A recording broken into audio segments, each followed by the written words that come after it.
The Golden Anniversary celebration of relations, which peaked with the ASEAN-Australia Special Summit, has just ended, producing a wide spectrum of cooperation and unified voices for peace. It would just have to wait until those shared commitments of the Melbourne Summit will reverberate and conceivably trigger a greater snowballing global action for cooperation and peace.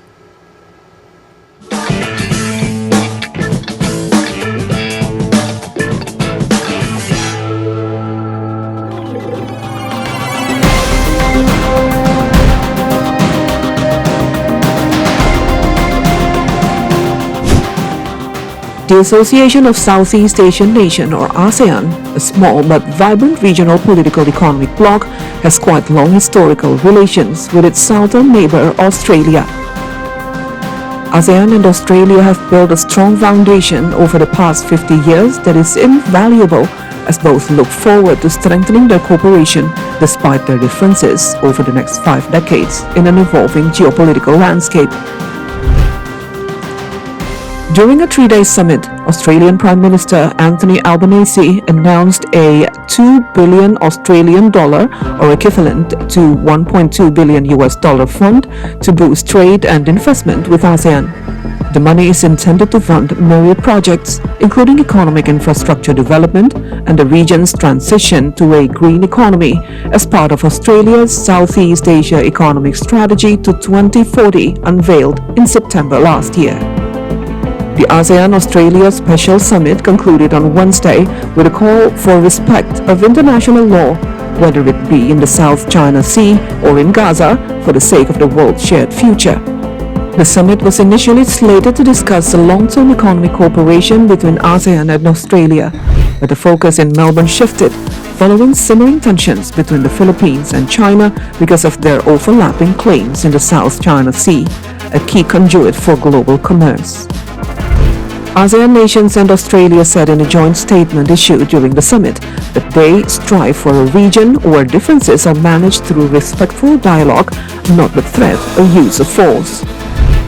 Without mentioning China, the statement urged that all disputes be settled in line with international laws, including the 1982 United Nations Convention on the Law of the Sea, or UNCLOS, a maritime code usually referred to caution Beijing against aggressive acts at sea.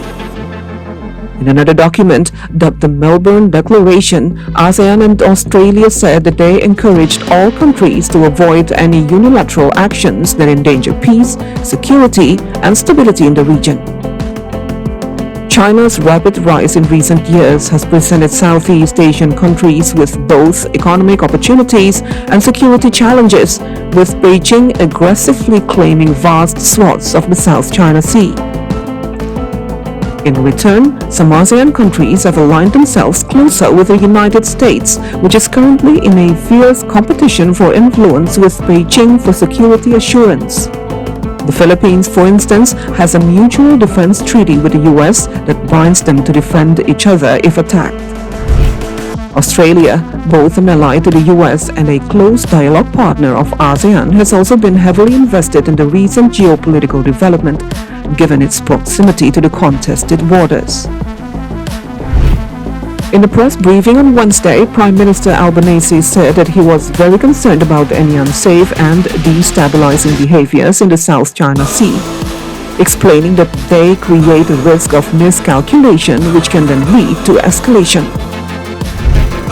In response, the Chinese Foreign Ministry said that it has not seen the ASEAN-Australia statement in its entirety, but insisted that the situation in the South China Sea has been generally stable and that all of its recent activities have been professional, restrained, justified, and lawful.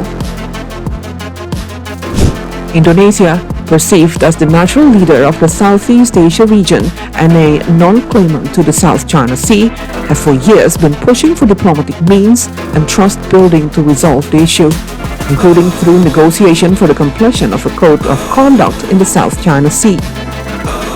During the retreat session in which geopolitical issues were discussed, President Joko Widodo emphasized respect toward international law and that a rules-based order must be upheld without a double standard. The Indonesian president also urged that spirit and paradigm of collaboration must be strengthened to avoid a trust deficit. The importance of further cooperation between ASEAN and its dialogue partners like Australia was a point of emphasis for President Joko Widodo, who returned to Jakarta on Wednesday. The president said that ASEAN and Australia share a common region where stability, peace, and prosperity are both their purpose and responsibility. The Melbourne Declaration also suggested that stronger maritime security cooperation was in the pipeline between ASEAN and Australia. Talks on regional cooperation between Jakarta and Canberra in light of these developments also took place during Jokowi and Albanese's meeting on Tuesday. With the focus on the adherence to international law becoming a focal point in the summit, Israel's ongoing siege of Gaza inevitably became another talking point in Melbourne, with some ASEAN members like Indonesia and Malaysia adamant on using the regional forum as another venue to address the humanitarian crisis. Agreement on Gaza did not come easy, as several news reports said, with each of the attendants having divided opinions and vested diplomatic alliances on the matter. Nonetheless, the summit finally agreed to produce a 258-word statement on Gaza, which condemned attacks against all civilians and civilian infrastructure and called for an immediate and durable humanitarian ceasefire. Similarly, adherence to international law was repeatedly mentioned in the case of Gaza.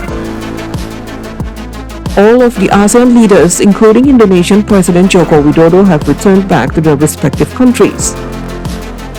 Results of the ASEAN-Australia Special Summit have been publicly available and serve at least as a gentle reminder of shared commitment for cooperation between the two neighbors.